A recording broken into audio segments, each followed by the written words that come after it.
अस्सलाम वालेकुम जनाब। अच्छा, दोस्तों, सोचा ऐसा जाता है कि पाकिस्तान में ख़ास तौर पे जिस तरह के हमारे ममालिक मुल्क है, यही सोचा जाता है कि बैरून ममालिक बड़े ज़बरदस्त काम होते हैं और बड़ा ज़बरदस्त वहाँ पे जो है वो ख़ास तौर पे यूरोपियन कंट्रीज़ के लिए बड़े लोग खुशी से जाते हैं और उनके लिए बड़ी वो मेहनत भी करते हैं। मुझे कल बड़ी एक हैरत हुई कि मेरे बड़े एक अच्छे दोस्त हैं यूके में। वो जो है अपनी बैचलर की डिग्री लेने के बाद उन्होंने स्टडी वीज़ा लिया और अच्छे माशाल्लाह पढ़े लिखे ख़ुद भी हैं, फैमिली भी वेल सेटल्ड है, बड़ी बेहतरीन निज़ाम है उनका।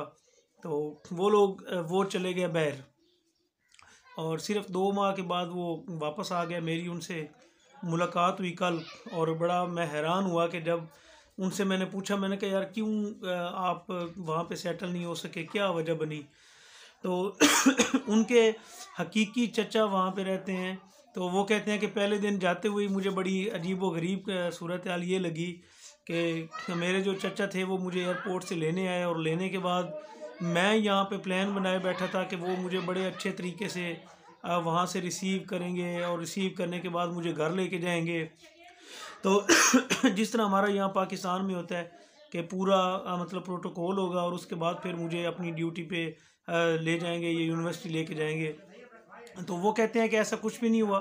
तो जब मैं वहाँ पे गया हूँ तो मेरे चाचू मुझे एयरपोर्ट पे लेने के लिए आए और लेने के बाद उन्होंने फ़ौरी तौर पे मुझे जो है वो यूनिवर्सिटी जाके ड्रॉप कर सॉरी अपने रूम में ड्रॉप कर दिया। और वो कहता है कि मैं हैरान हुआ हूँ कि जो मुझे फ़्लैट वहाँ पे दिया गया, वो कहता है कि पाकिस्तान में कभी भी मैं सोच भी नहीं सकता था कि ऐसे फ़्लैट में मतलब कि मैं रहूँगा।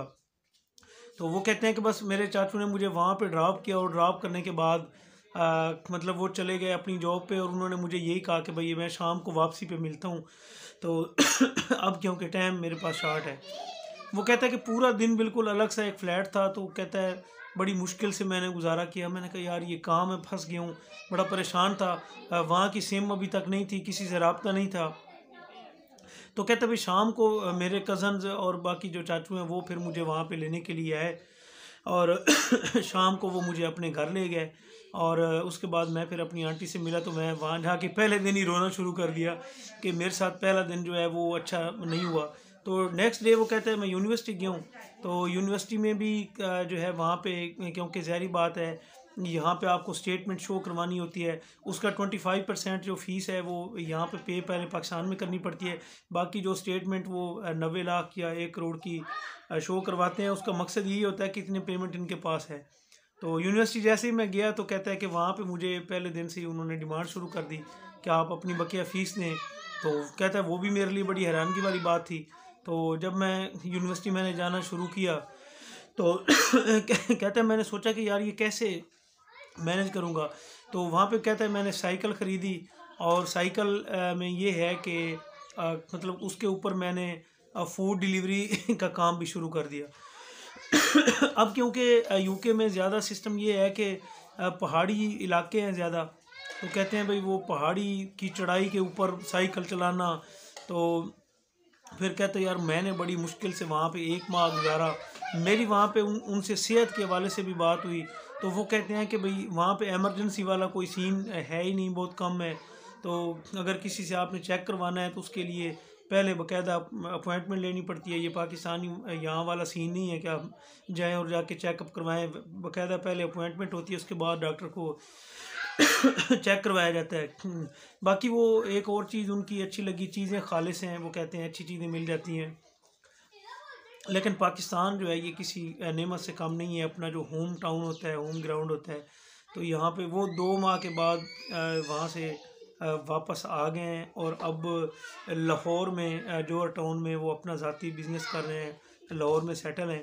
तो मेरी जब उनसे मुलाकात हुई तो वो मुझे यही कह रहे थे। तो मेरा ये था कि मैं आप लोगों से ये शेयर कर दूं कि हम लोग आउट कंट्रीज़ के लिए बड़े शौक़ से जाते हैं, लेकिन वहाँ जाके भी आपने काम ही करना होता है। और वही मेहनत अगर हम पाकिस्तान में बैठ के करें और जितनी देर लगा के वहाँ करते हैं, अब बाईसाइकिल या साइकिल के ऊपर आप जो है वो डिलीवरी का काम पाकिस्तान में तो कोई गरीब बंदा भी मेरे ख्याल में ये सोच भी नहीं सकता कि वो कहे कि मैं साइकिल चलाता हूँ, उसको अपनी तौहीन समझता है। तो वहाँ पे उनकी तरक्की की वजह जो है वो जो मुझे समझ आई है वो जस्ट यही है कि वो लोग काम मेहनत करते हैं और हम लोग मेहनत करने के लिए यहाँ से वहाँ जाते हैं, उन्हें मतलब कि फैसिलिटेट करते हैं, लेकिन अपने मुल्क के लिए मेहनत नहीं करते, अपने ख़ानदान के लिए यहाँ पे बैठ के मेहनत नहीं करते। तो बजाय हम वीज़ा लें और इस तरह की चीज़ें करें तो वही अपने अखराजात यहीं पे कम करें, मेहनत यहीं बैठ के करें। हम क्यों नहीं साइकिल यहाँ पे चलाते, यहाँ पे तो साइकिल नहीं चला सकते हम लोग। तो हम ऐसी ही चीज़ें अगर यहाँ पे अप्लाई करते हैं तो यकीनन हमारा मुल्क भी किसी जन्नत से कम नहीं है। सारी जो उसकी मुलाकात थी अहमद भाई से, उसका जो तफसीली जो था लब्बे लुबाब, वो मैंने आपसे शेयर कर दिया। तो जहाँ भी हम रह रहे हैं तो पाकिस्तान किसी नेमत से कम नहीं है। अपने आप के ऊपर फ़ख्र करें कि हम पाकिस्तानी हैं और यहीं पे रहने को तरजीह दें। बाकी काम वो मेहनत से होता है और मेहनत आप अगर करते हैं तो पाकिस्तान में भी वसाइल की कमी नहीं है। ये मेरा आज का मैसेज था। मुझे उम्मीद है कि आपको अच्छी लगी होगी मेरी वीडियो।